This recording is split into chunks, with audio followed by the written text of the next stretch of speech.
Hi guys! Mini vlog tayo for today's videos at ito na nga, papunta kami dyan sa aking father.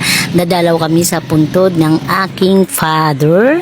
Ang arte ng pagka-father. Ayan guys, bumaba kami dyan kasi nga yung sasakyan namin dyan is tricycle. Nakakatakot, baka bigla kaming bumaliktad kasi nung nakaraan na 40 days ng aking father, nagpunta kami dyan is talagang babaliktad yung tricycle, hindi kinaya. Ito nga, kaya kaming tatlo ng anak ko, dalawa yung anak ko, tas ako tatlo kami. Bali naglakad na lang kami, tas yung dalawang sinanay ko at saka yung si ate tata, doon na lang, nakasakay na lang sila doon sa may tricycle. Kami naglakad na lang kami, paakit lang naman, konti na lang naman yung aming nilakad. At ito na nga, papunta na kami sa may puntod ng aking father. At ayan na nga, tinirikan na ng anak ko yung puntod ng aking father. At ayan, medyo meron kaming kakonting salo-salo. Sasaluhan namin ng aking father na magmerienda. Merienda time kasi, kaya naman tayo ay merienda time. Yan guys. Nilagyan na muna namin siya ng pagkain dun sa taas. Nilagyan namin siya, tinirikan namin siya ng kandila. Tapos nilagyan namin siya ng pansit. Nilagyan namin siya ng biko. Nilagyan namin siya ng RC, diba? Tapos kami naman is magmemerienda rin sa baba habang nagmemerienda siya sa taas. Yan, sasaluhan namin si father magmerienda. Kumbaga, salo-salo ever, ganun. Binisita namin siya. Yan. Talaga namang inaayos-ayos na inay. Grabe naman talaga, ha? Talaga hindi mapakali. Yan, meron nga kaming kasabay. Hindi namin alam na pupunta rin sila Camille de Los Santos ngayon. Pupunta rin pala sila nung araw na yon, tapos kami rin yun. Yan nga sila yung sa kabilang part na yan. Magkatabi lang kasi si aking daddy at si Kuya Obet. Yan, magkapitbahay sila. Kasi nga magkapitbahay rin sila dito sa amin. Ngayon dun sa may puntod, magkapitbahay rin sila. Marami sila magkapitbahay dyan. Bali tatlo sila magkakatabi dyan. Yan. Dito kami nagmerienda para makasama namin si daddy na magmerienda rin. Yan.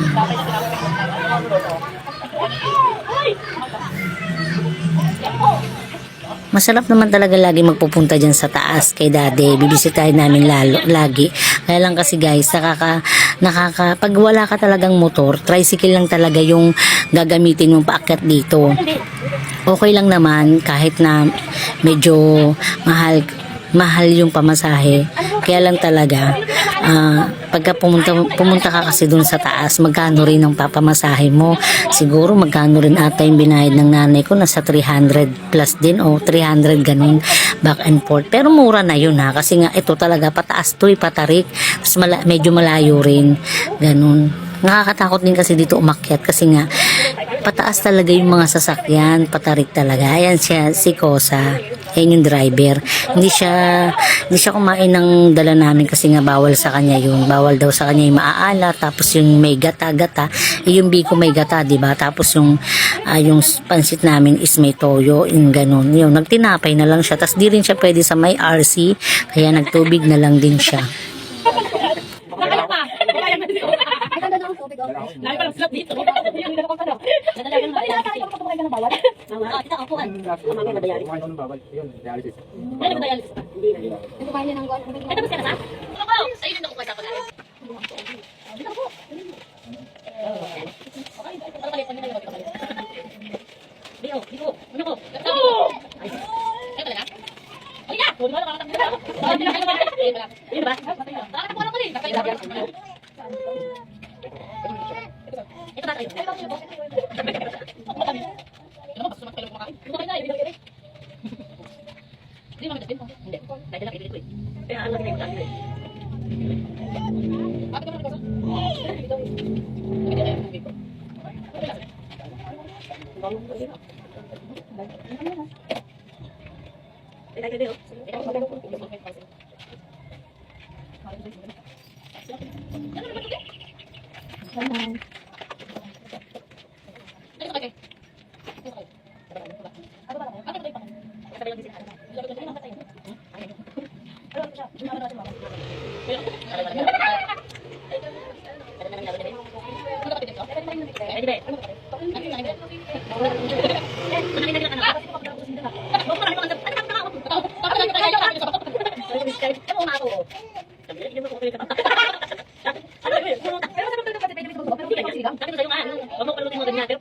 lutuin. Ano yung spaghetti ka, di ba? Anong lasa? Uy, ano ba? Parang may pinya, asim. Ano ba yung sauce? Bento pantay di. Ano pantay? Ay, kapag gusto ko. Ikaw ba siya? Steady, steady. Boy, boy, boy, steady mo. Okay ba?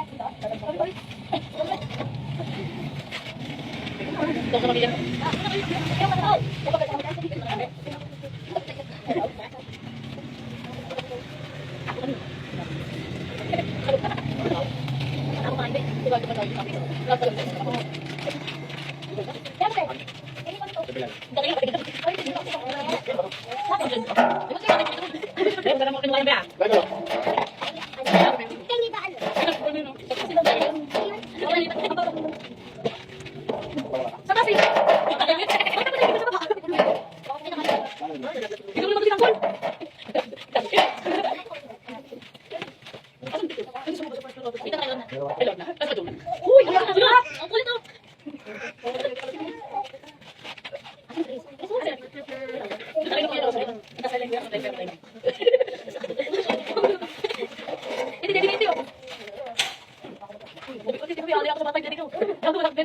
Tingnan mo naman.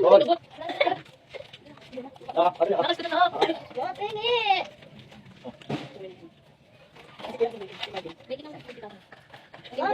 Hindi ba pwede ako naman?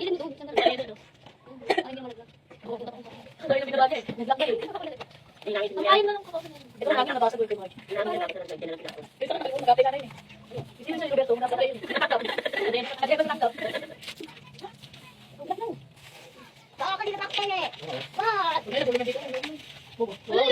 Alagan? Ilan?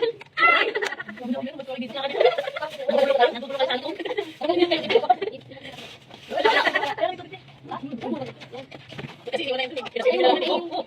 Oh. Baka kumain ka. Ay, wala na ano.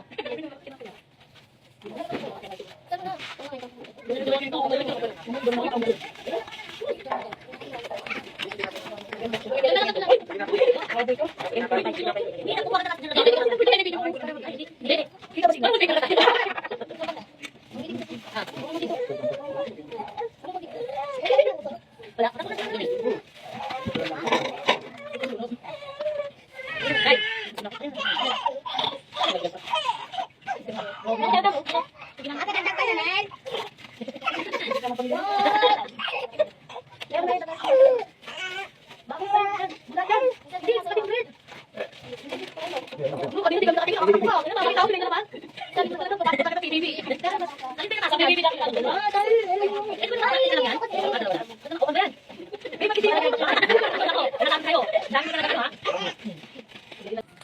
At ito na nga, nagkayayaan kami papunta dun kay Tita Ani ko kasi nga titirikan namin siya ng kandila at bibigyan din namin siya ng merienda time. At ayun na nga si Karen umakit. Siya na lang talaga ang aakit sa taas dahil hindi ko rin man talaga kayang umakit sa ganyang kataas. Medyo malulain din talaga ako. At ito na nga guys. At ito na nga, pauwi na kami niyan. Nagbabay-bay-bay-bay na ako dyan sa aking father. Ayan. Nag-aayos na kami ng gamit yan kasi nga medyo pahapon na rin kasi.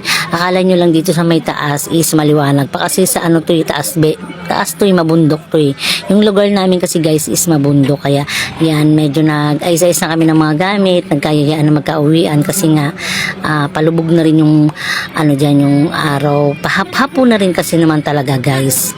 Yan. O diba? Yan.